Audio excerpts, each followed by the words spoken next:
belum masalah Bu Sri Mulyani dengan Bank Senturi, kemudian juga dengan skandal mega skandal pajak ini kan juga sebenarnya belum selesai kok, tiba-tiba Bu Sri Mulyani pergi pada bulan Juni nanti. Bagaimana Pak Wimar?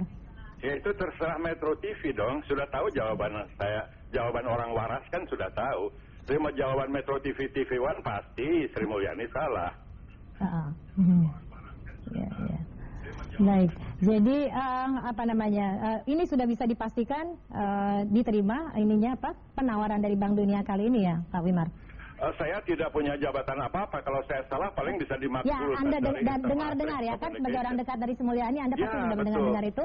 Bu, apakah sudah berkomunikasi sudah sempat berkomunikasi dengan Ibu Sri Mulyani atau orang dekat di departemen? Sempat berkomunikasi langsung dengan Sri Mulyani. Dan Bu Sri Mulyani mengatakan apa Pak Wimar? Ya yang saya laporkan tadi. Capek ya Pak?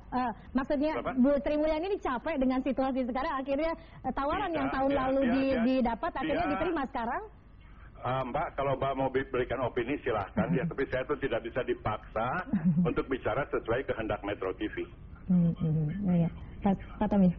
Ya Pak Wimar, jadi kita pantas bangga bahwa ada orang Indonesia pertama menjadi manajer. Terima kasih Mas Tommy. Pak Wimar. Ya. Jadi kita pantas bangga ada putra Indonesia akhirnya menjadi managing director di Bank Dunia ya Pak Wimar. Sangat bangga Mas Tommy. Dan memang tantangan yang berada di depan Ibu Sri Mulyani dengan jabatan barunya di Bank Dunia itu juga jauh lebih memberikan upaya untuk bisa memenuhinya yang lebih tinggi lagi ya Pak. Dan akan meningkatkan gengsi dan kemudahan Indonesia di luar negeri.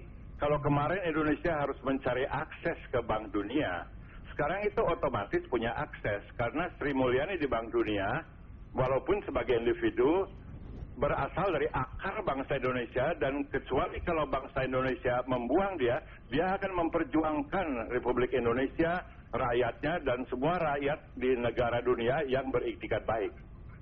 Tapi sejauh Pak Wimar ketahui sebetulnya seberapa jauh kita masih menggunakan atau masih berkiblat kepada World Bank sebagai sumber pendorong pembangunan nasional ya Pak Wimar? Wah, saya senang kalau diundang acara 1 jam bicarakan Bank Dunia ya. Karena kalau di sini saya hanya bisa menjawab bahwa siapapun berkiblat atau tidak kepada Bank Dunia harus menganggap lembaga itu lembaga yang penting, sebab dia satu-satunya lembaga pendanaan, lembaga pembangunan skala dunia yang bekerja sama dengan lembaga keuangan seperti IMF. Yang lain tuh kecil semua. Dan sekarang tentunya berpulang kepada kita di Indonesia untuk sejauh mana bisa memanfaatkan kehadiran Ibu Sri Mulyani di World Bank untuk kepentingan Indonesia, Pak Mas Pratomo. Saya senang sekali kalau kita bisa memandangnya begitu ya.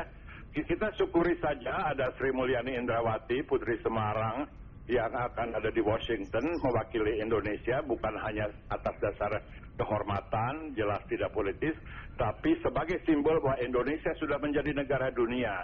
Tinggal kita di Indonesia juga ikut menjadi warga dewasa.